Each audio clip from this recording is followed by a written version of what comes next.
Hello, everybody. I'm Lori, and I'm going to be reading The Little Black Cat, a folktale from France. This tale takes place on the day of Saint Sylvester, 31st of December. Many European countries celebrate this day with traditional customs. In some alpine villages, masked figures known as Sylvester Schlausen go from house to house dressed in elaborate costumes of greenery. They ring giant bells and sing yodeling songs to wish people a Happy New Year. In many places in Europe, it is still popular to go to a rural spot for one's health, like the friends in the story. It was the last day of December. In a village at the foot of an alpine pass in Wadsworth house, a fat tabby cat stretched on the hearthrug, warming his fur in the firelight. In another, a couple clinked their glasses and cut themselves a slice of chocolate chestnut log, whilst a ginger tomcat lapped from a saucer. Next door, a kitten played, pawing the decorations hanging from the tree. But outside, the wind howled, and the last brown leaves rattled and shivered on the trees. The rain lashed in slanting sheets, hissing on rooftops and splattering windows. Under a hawthorn bush, a little black cat shivered. This little cat had no home to go to. He was all alone in the cold. Freezing water drenched his fur and trickled into his ears. "I don't feel very well," he sneezed. "That's it. I'm going up to the mountain." Up on the mountain, the air was clear, the water was pure, and healing herbs grew wild. So off he went up the steep and stony path out of the village. Before he'd gone very far, he met a gray goose. "Good morning to you, gray goose," said the little black cat. "Good morning," said the goose. "Where are you going on the last day of the year?" "I don't feel very well, so I'm going up to the mountain." "Oh, may I come too? I've eaten too much rich food. The walk will do me good." "You're most welcome," said the little black cat. So off they went up the steep and stony path, two friends together. Before long, the two friends saw a white woolly lamb standing in the doorway of an old barn. "Good afternoon to you," said the lamb. "And where are you going on the last day of the year?" "I don't feel very well, so I'm going up to the mountain, and Gray Goose is coming along for the walk." "May I come too? I've been inside for days. I need some fresh mountain air." "You're most welcome," said the little black cat. So off they went up the steep and stony path, three friends together. Before long, the three friends came to a meadow, and a big brown cow gazed at them over the hedge. "Good morning, Mama Cow," said the little black cat, for he saw that the cow had a fine round belly and would soon give birth to a calf. "Good evening. Where are you going all together on the last day of the year?" "I don't feel very well, so I'm going up to the mountain. My friend Gray Goose is coming along for the walk, and so is White Lamb." "May I come with you? The mountain herbs will be good for my growing baby." "You're most welcome." Off they went up the steep and stony path, four friends together. Soon dusk fell and the world turned gray and blue. The little black cat shivered, but up ahead he saw a light, and he padded towards it. The light came from the window of a wooden house. The little black cat stretched up high, but it was no good. He couldn't reach it. The cow cried, "Lamb, climb up onto my back. Cat, climb up onto the back of lamb. And goose, you climb up onto cat." The friends wobbled and wavered. They breathed and balanced. The little black cat looked in through the window. His wet nose smudged the window pane. Inside, there was a wooden table, a bench, and a single bed with a red blanket tucked in tight. In the hearth, a failing fire cast a thin light. By the fire, a little old woman sat on a rocking chair. She was rocking back and forth, talking to herself. "All alone, alone on the last day of the year, without even a cat to keep me company. And oh, I'd love a cup of cocoa, but no cow, so no milk. And it is cold. If only I had some wool, I could knit myself some woolens, but no." She shifted herself on her hard wooden chair, and the four friends watched as a tear trickled down her cheek. On the back of the lamb, on the back of the cow, the little black cat looked up at the goose. "Do you know," he said, "all of a sudden, I don't need the mountain anymore." Goose flapped off, cat sprang down, lamb scrambled to the ground. Cow shook herself. The little black cat began to meow. The old woman got up and opened the door. "Good evening," said the little black cat. "May we come in?" The old woman beamed. You are most welcome. She kissed the lamb and scratched the cow and stroked the gray goose. She picked up the little black cat in her arms. So the four friends stayed with the little old woman, and they never did go up to the mountain. The goose shook out her loose feathers, and the old woman made a soft cushion for her hard chair. The lamb gave the old woman warm wool to knit a shawl. The cow gave birth to a fine calf, and every evening gave the old woman creamy milk for a cup of cocoa.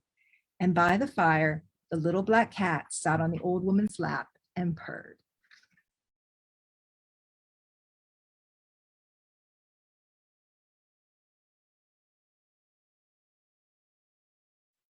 Hi, I'm Jo Wadsworth, and tonight I would like to share with you a folk tale from Scotland.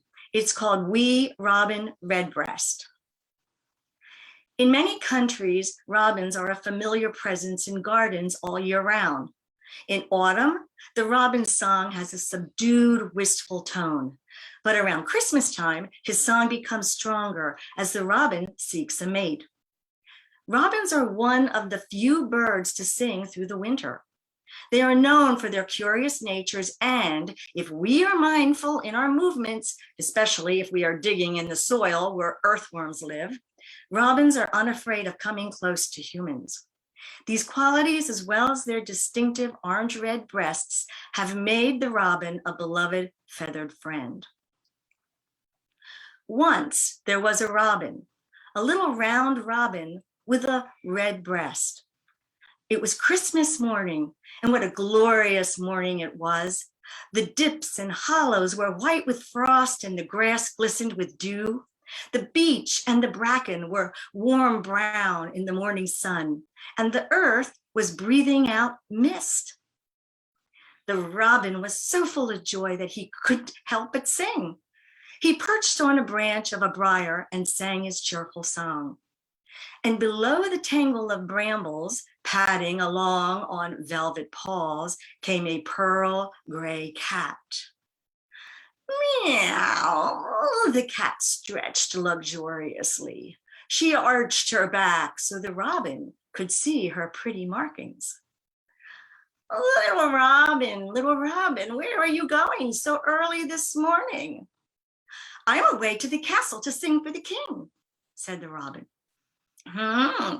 A worthy journey, but before you go, hop down here.